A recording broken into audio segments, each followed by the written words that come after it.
පින්නතුනේ මේ බහුතරයක් ප්‍රශ්නවලට මුල් වෙන්නේ මොකද්ද? කටමනේ ගැටලුව පින්නතුනේ. ද්වේෂය ඇවිස්සෙන්න නේ අර භාග්‍යවතුන් වහන්සේ දේශනා කරා. භාසදීවා කරෝදීවා කියයිනම් හෝ කරයිනම් කියයිනම් පින්නතුනේ කේන්ති ගියා නම් කේන්ති ගියේ කටටම නෙමෙයිද? උදාහරණයක් විදියට මේ කට වචනේ තියෙන පරිස්සම හරි වටිනවා ආධ්‍යාත්මික ශික්ෂණයට. බුදුරු දේශනා කරන්නේ වාචාය සංවරෝ සාදු. වචනේ සංවරකම තියෙන්න ඕනේ. මොකේටද වචනේ සංවරකම තියෙන්න ඕනේ?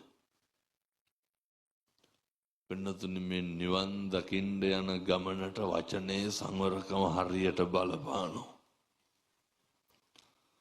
දැන් ඔය නිවන් මඟ අහුරන කාරණා වලින් එකක් නේ ව්‍යාපාදේ. ව්‍යාපාදේ නඩත්තු වෙන්නෙම මොකක් නිසාද?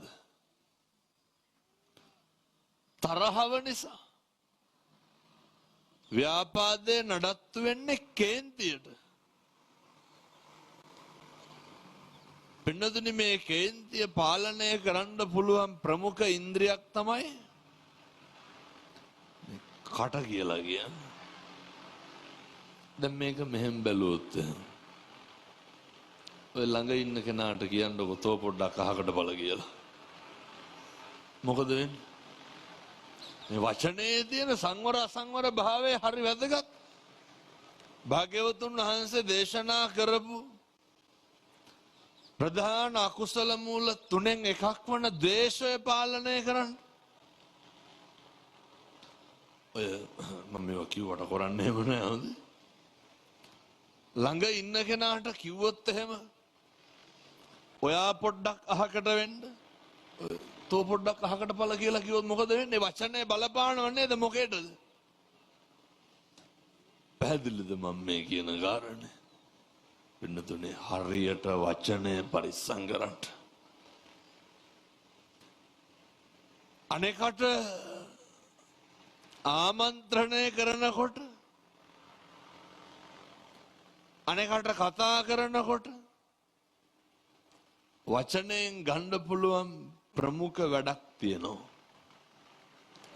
වචනයෙන් ගන්න පුළුවන් ප්‍රමුඛ ලාභයක් තියෙනවා.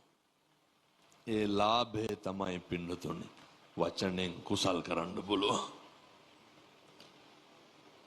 කවදාවත් ඔය ජීවිතේ කිසි කෙනෙකුගේ හිතක් රිද්දන්න වචනය පාවිච්චි කරන්න එපා. මේ අම්මලා තාත්තලා මේ වෙනකොට ඔය කටවල් වලින් පින්නතුනේ කුණුහරුප කීයක් විතර කියලා ඇද්ද?